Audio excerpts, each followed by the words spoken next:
In this video, I'll show you how you can connect to your SAP CPI system or integration suite using our new agent for it. So go to the Agents tab, select Create CPI Agent. Then you need to use a name. Let's call it dev ES2. We need a URL for this, and the easiest is just to go to our integration suite system here. Here we have the trial tenant. We need to obviously log in, and here we have the URL that we would need for this. So we copy this and paste it here, select next. Then we need to have the API keys for this. You can also use the S user, and this is useful if you have an S user without universal ID, but going forward we would recommend that you use this approach. To create these credentials, you go to the integration suite API. You need to make sure that you have created a dev space for it and you have access to it. Once you have that, you can go, and one other thing, you probably need to go into entitlements here, and here you need to add the entitlement at the service plan, process integration runtime. You need to add both of these to it. Press save, and once you have done that, you can go and you can create these. So you select create, select service plan, process integration, select the plan, API, select it cost money, API, select here, create next. You select the roles for this, and we need integration, business expert, and integration developer. And then next, and select create. So once you have created this API, you will need to go here and you will need to create a new service key. API service key, that's fine, just say create. This will take a little while.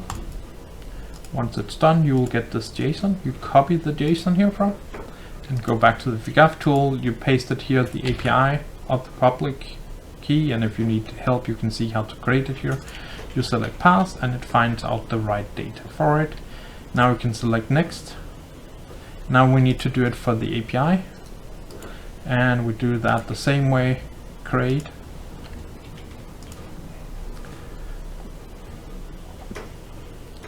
Process runtime, message flow, understand cost model,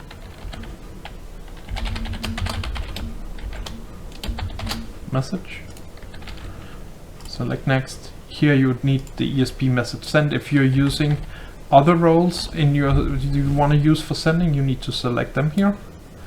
Select create, create binding. So now I just select create binding. Can be the same name. This is all good. Select create, and we can view it here. Now we can copy this JSON back to the Figaf tool. Select pass, and next. Next is we need the SSO configured, and to do that we can follow the guide here, but what essentially we need to do is to go to trust configuration here. Here we will download this SAML metadata. We will open the file, and in here we would look and we will find this item here called post HTTP posts assertion, and we can copy this and put it in here. And the next is we need to download this entity descriptor. We can then go back here to it. We can upload new trust configuration. We will select the file we just downloaded,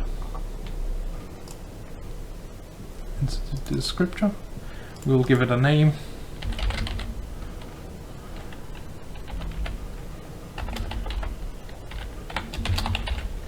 What is the name of this? And we can do not available for user logon. That means we will not prompt users and they will not be able to use it. We select save. Now this is created. The next thing we need to do is we need to go in here on this application. We need to select, go to the roles here, add new role mapping. Here we need to select that we want to give users that has a user administrator if they have a group called admin, and we need to do that also for PI expert admin, and the last one is for PI integration developer.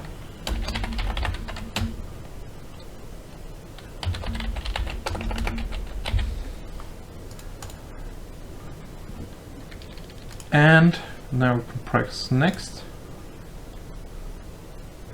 and the landscape has been created. We can create a demo landscape we can use for transport. Let's just do that. Click here, we can select the number of packages we want to use here, and now we have created a system. We can press synchronize, and this has guided us through the full process about creating a setup and manage all of these different things.